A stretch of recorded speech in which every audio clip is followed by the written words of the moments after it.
The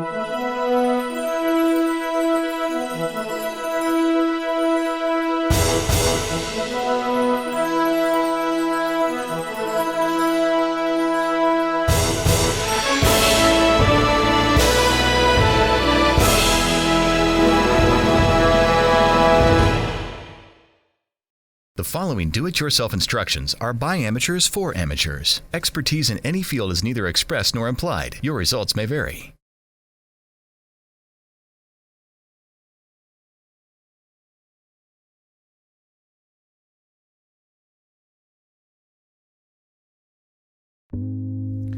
So I bought this old boat. It's a 1968 Chris-Craft Constellation. It's a 57-foot. Oh, it's not that one behind me. That's a much nicer boat. So when I first bought this boat, I'm thinking, well, this is going to be a lot of fun. I mean, I get something to tool around on the weekends and fix up and, just have some fun with. So what do people ask me? They ask me, your family like the boat? No. Ask me, is it a lot of fun? No. They ask me, why'd you buy a wooden boat? Why did I buy a wooden boat? Well, I grew up with wooden boats. We had a 42-foot Trojan when I was growing up. And I just love wooden boats. I love the feel of a wooden boat going through the water. I love the look of it. I love the wood of it. And people have been making wood boats for thousands of years with no problem. I mean, think about that. And how cool do you look stepping off a wooden boat, huh? Through all the years, the main material they used for boats was wood, and they had no problem.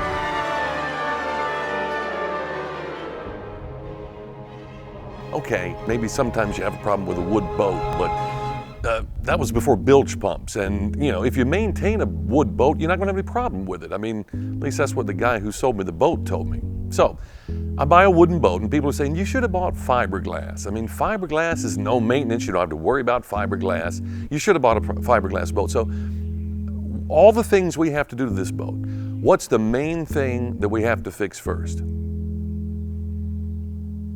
The fiberglass. This is a fiberglass top that goes over the main living area, the salon, and it leaks. And the problem is it's got cracks. Come here, look at this. There are cracks like this all over this fiberglass top. Cracks here, cracks, everywhere. So what we're gonna have to do is we're gonna have to go in with a Dremel, and we're gonna have to open these cracks up, and then I've got some gel coat, and we're going to seal this up, gel coat it. We're gonna sand it. There are about 15 stages of sanding. We'll get to that in a moment. And then we're gonna buff it out, and it's gonna look just like new. Problem is, I've never done gel coat before. How hard could it be? Are you ready? Let's rock this boat.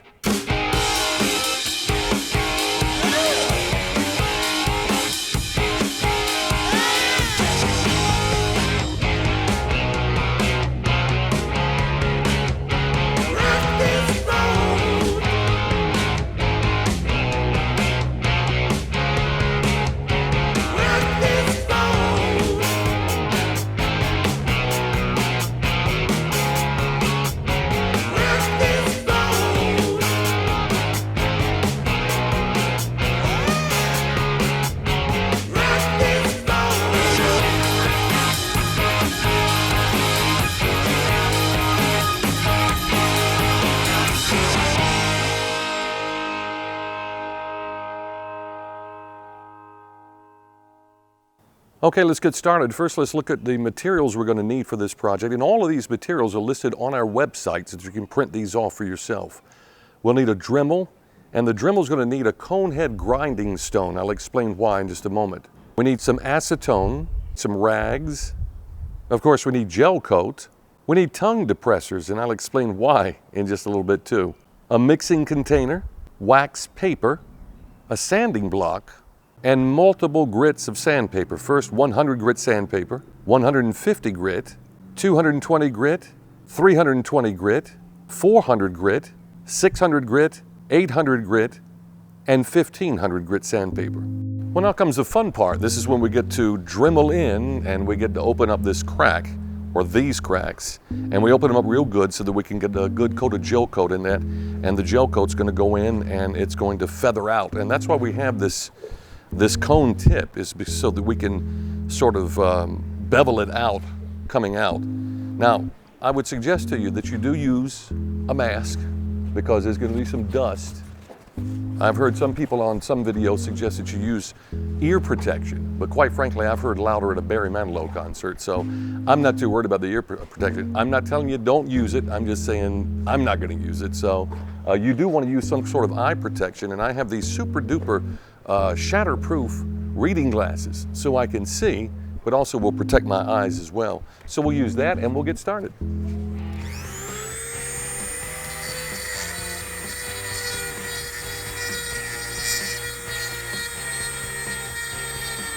Mandy? Mandy, can you hear me? Yeah, see, it's not that loud. I'm sorry, what?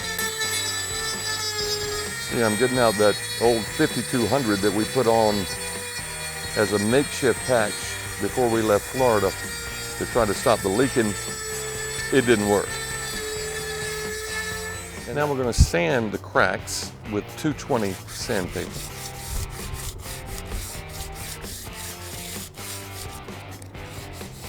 We're just getting off the rough edges. Then we vacuum.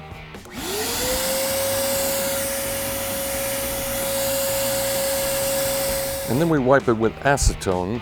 And be sure to use these gloves because they say that this acetone can wreak havoc on your liver.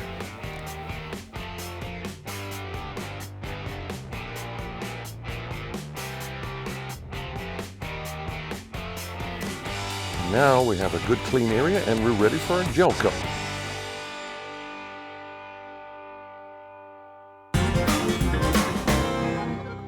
Now it's time to mix up our gel coat, but there's something I failed to mention when I was going over the materials, and that is you're going to need a respirator because this stuff here with the hardening agent it's strong as goat's breath. I mean, this stuff will knock you to your knees. So you're going to have a respirator to mix this up. That's the safe way to do it because you don't want to be passing out in the middle of all this.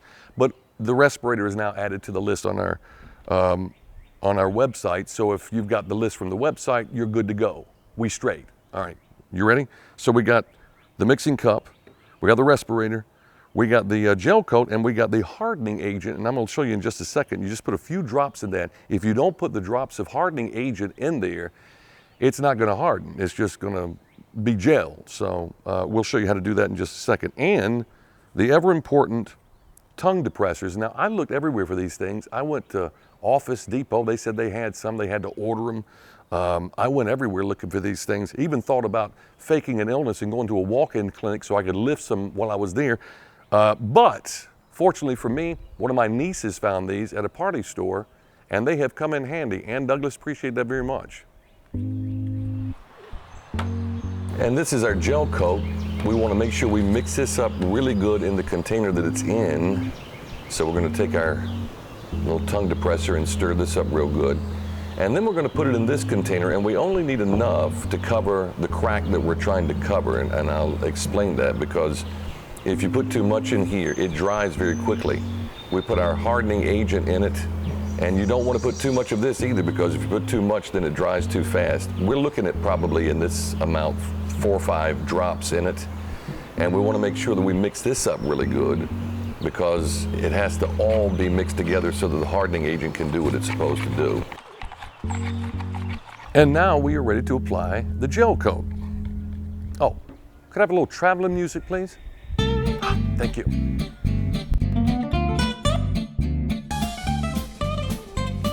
So fortunately, I didn't have too far to travel. Hey, before we do this, let me just wipe this with acetone because we've been over there doing that, mixing that stuff up, and you know, who knows what kind of junk is flown into this. I didn't touch this, by the way. Usually use the gloves, and I would recommend that, but since I just put a little on the end of this, I won't touch the acetone. I'm scared of that stuff. Anyway, sorry, there we go. We're good to go with that. Now, when we put it in here, what we're going to do is we're going to smooth it out like this because it's got to go, you know, this way and this way. So it's going to take a lot of it, and I may need to mix up a little bit more.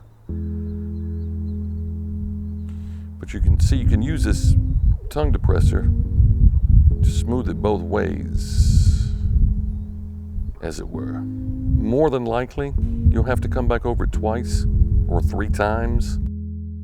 And then we're going to take our wax paper and a dry, clean tongue depressor, and we're going to smooth this wax paper over and make sure that we have all the bubbles out.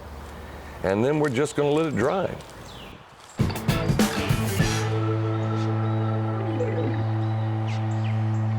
So we've laid down our gel coat and we've laid down our wax paper. The wax paper, of course, to keep things as smooth as possible across, so it's a lot easier when we come back and do the sanding. But you know how Martha Stewart, she gives you all the ingredients of a souffle, and then she shows you how to make a souffle, and then voila, she pulls one out of the oven. We got one we're pulling out of the oven. Over here, this is dried and finished, and we're getting ready to pull this wax paper up. And as we pull this wax paper up, you can see that it's pretty smooth across there. Now, we had to come back a couple of times with more gel coat, because what you want to make sure is that you get a nice layer of gel coat on top, because your work's going to only be as good as the lowest level. So once you start sanding, if you sand down to that level, if it's below what you want as far as the rest of it is concerned, you're going to have to actually come back and do some more gel coat. So what we have done is put several coats of gel coat in here, and we're ready to start sanding. That's an involved several stage step, so we'll get right to it.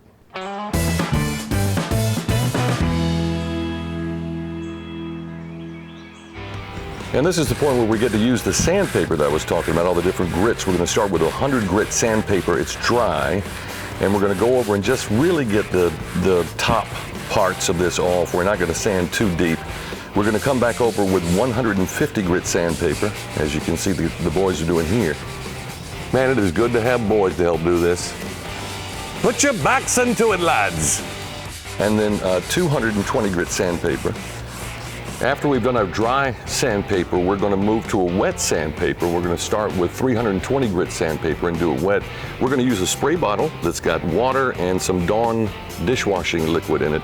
And the Dawn gives us a little lubrication as we go across so that it's smoother and easier to sand. So we're going to go 320, and then we're going to go 400, 600 grit. All this is wet. Then 800, and then 1500. So we're at the 1500 stage now. We're going to spray a little on here, and then we're going to go over the surface, and you can feel that it's getting real smooth. So this is the last phase of this. And this is the exciting part, because we are done sandpapering. Thank goodness. That's a lot of stages of sandpaper. And as you can see, you work up a sweat doing this, but we are now through sandpapering this side of the fiberglass top. What we do now is move on to the paint phase. There's some things we have to do before we get to painting, and I'll show you what that is.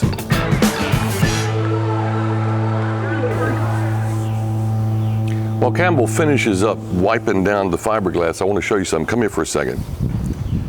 This is where we started, and look at how different it looks now. We had to take that Dremel and get all the cracks out.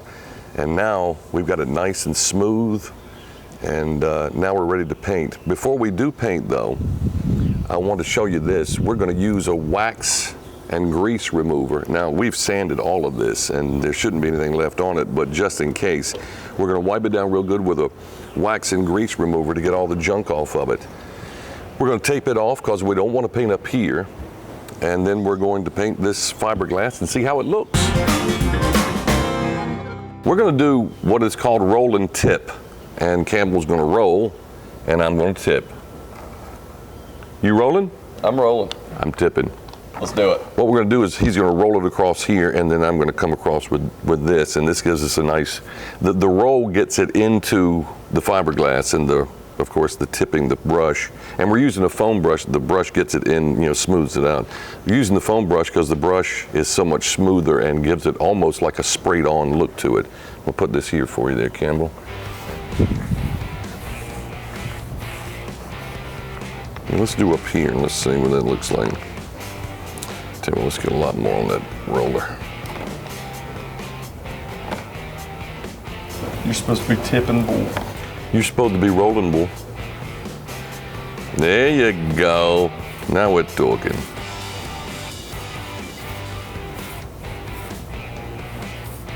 Look at that. That's good.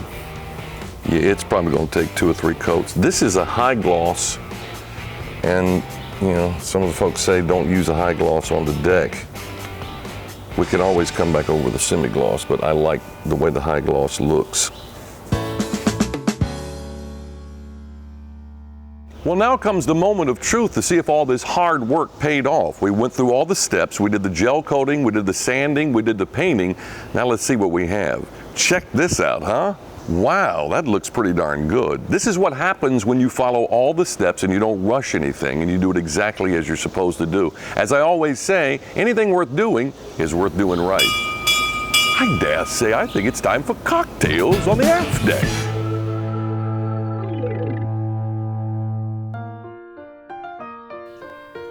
Well, now it's time to do what we do best on the boat, and that is to relax and enjoy it. But you know something? I think the project turned out great. I hope you do too. And I hope it gives you the confidence to try it yourself. But you know what? If I can do it, you can too. We'll see you next time on Rock This Boat. Cheers.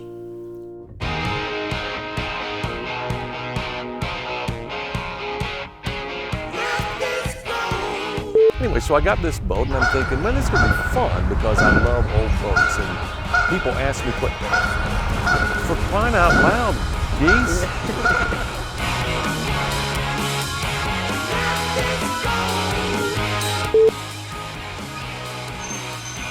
That's called B-roll.